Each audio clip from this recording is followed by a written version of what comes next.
উৎসাহিত হ'ব পৰা নাই কাৰণ আমাৰ জিলা আমাৰ ৰাইজ এতিয়াও বানৰ লগত যুঁজি আছে হয় আমি আগবাঢ়িম দেশৰ বন্দনা কৰিম কিন্তু যি কৰিম আপোন মানুহখিনিক লগত লৈ কৰিম এই বিপদত এই দুঃসময়ত আমি সকলো ইজনে সিজনৰ লগত থাকিব লাগিব সাহস দিব লাগিব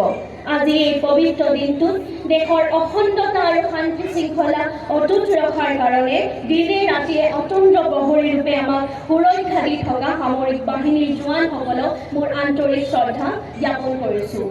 এই পবিত্ৰ ক্ষণত জাতিৰ পিতা মহামানৱ মহাত্মা গান্ধীৰ লগতে দেশৰ স্বাধীনতাৰ হকে প্ৰাণ আহুতি দিয়া সকলো বীৰ শ্বহীদ আৰু সেনানীৰ প্ৰতি গভীৰ শ্ৰদ্ধাঞ্জলি নিবেদন কৰিছোঁ অসম মাতৃ গৌৰৱ বাহাদুৰ গাঁওবুঢ়া মণিৰাম দেৱাল পিয়লি ফুকন কুশল কোঁৱৰ কমলা মিৰিক গোমধৰ কোঁৱৰ কনকলতা বৰুৱা ভোগেশ্বৰী ফুকননি প্ৰমুখ্যে অসমৰ বীৰ বীৰাংগনাসকলক আৰু ডিমৌৰ প্ৰয়াত মুক্তিযোদ্ধাসকলক গভীৰ শ্ৰদ্ধাঞ্জলি নিবেদন কৰিছোঁ স্বাধীনতা সংগ্ৰামত ডিমৌক নেতৃত্ব দিয়া মহম্মদ হুছেইন হৰিনাথ বুঢ়াগোহাঁই গাঁওবুঢ়া ভেকনাথ বুঢ়াগোহাঁই চন্দ্ৰ চেতিয়া